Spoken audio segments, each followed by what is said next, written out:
Bonjour Yvan Natem. Bonjour. Et bienvenue à bord du Mobility Studio. Puis merci surtout de nous inviter dans ce très joli Brabant Wallon. Nous allons faire quelques tours de roue ensemble pour parler forcément de mobilité, d'impact entre la mobilité et la propagation du virus. Mais au préalable, c'était aussi l'occasion d'avoir un petit peu votre avis sur l'automobile. Finalement, est-ce que vous êtes un fan de voiture ou bien tout simplement c'est un moyen de transport, un outil, un mal nécessaire au quotidien? Alors non seulement je l'emploie au jour le jour, mais j'ai beaucoup roulé en voiture. Je pense que j'atteins pratiquement 1 million de kilomètres, dont un bon 100 000 kilomètres dans des pays lointains. Et pour vous donner une idée, j'ai quand même quelques histoires avec ma voiture. Ma première voiture était une 2 chevaux et cette première voiture m'a conduit dans le sud du Maroc sur des routes pistes des années 70. J'étais là-bas tout seul avec 2 amis. On part le matin, on crève un pneu, mon Dieu c'est pas terrible, on le change. On revient le soir et pas de chance, on crève un deuxième pneu. Le soleil se couche, que va-t-on faire dans un endroit où personne ne passe? Eh bien 20 minutes plus tard, les premiers phares qui arrivent sont des phares de 2 chevaux, 2 coopérants français. Ils nous prêtent leur pneu de secours, on arrive à la ville et on se sent mieux. Et donc ouf. Et ouf, tout à fait. Alors ce n'est pas à vous que je vais l'apprendre. Il y a quelques mois, nous avons tous été contraints de limiter notre mobilité, que ce soit le télétravail, que ce soit les transports en commun, que ce soit la fermeture des frontières.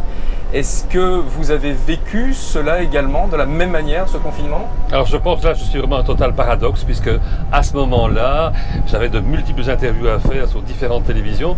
Il m'arrivait d'aller 2 fois par jour depuis le Brabant Wallon vers Bruxelles en aller-retour, donc 150 km pratiquement tous les jours. Et donc je pense que j'étais beaucoup plus mobile que je suis normalement et beaucoup plus mobile que la population générale. C'est clair. Entre-temps, nous sommes plus d'une année plus loin que le début de la pandémie. Parmi toutes les mesures qui ont été prises à l'époque, toutes ces mesures de restriction de mobilité, et parmi d'autres mesures, est-ce qu'on peut faire un lien entre justement une mesure et la propagation du virus? Alors ce qu'on peut dire simplement que lorsque les gens bougent, ce n'est pas le fait de bouger lui-même qui pose un problème, c'est le fait que lorsqu'on bouge, on va voir quelque chose, et rarement un arbre tout seul dans une forêt. Et donc on va rencontrer des gens, et c'est la raison pour laquelle on bouge qui pose problème, et c'est pour ça que la mobilité devait à un moment être réduite, pour diminuer le nombre de contacts que nous avons. Difficile à dire pour l'instant, c'est le fait d'être plusieurs personnes, qui ne sont pas en famille d'habitude, bien sûr, si c'est un couple, ça ne change rien, dans un espace relativement restreint et peu ventilé. Et cet espace pourrait aussi bien être un wagon si on est à 50, qu'une voiture dans laquelle 2 couples qui ne se connaissent pas sont à 4 simplement. Alors ça concernait les mesures d'il y a un an. Quand on regarde les mesures d'aujourd'hui, elles ont changé. Forcément, on pense au vaccin, on pense au pass sanitaire. Là également, est-ce qu'on peut juger de l'efficacité ou de l'impact de ces nouvelles mesures sur notre mobilité? Alors je pense qu'il y a un réel impact et j'en suis un des témoins. Le mois d'août, je viens de le passer à traverser 7 pays d'Europe, 5200 km en voiture, et ça c'est possible seulement grâce au pass sanitaire, grâce à la vaccination complète que j'ai.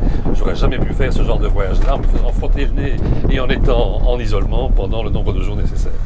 Bien évidemment, vous n'avez pas de boule de cristal, mais comment envisagez-vous la mobilité post-Covid? Est-ce qu'on va revenir à la normale? Est-ce qu'on revoyagera comme avant, ou bien vraiment les mentalités et les pratiques vont complètement changer?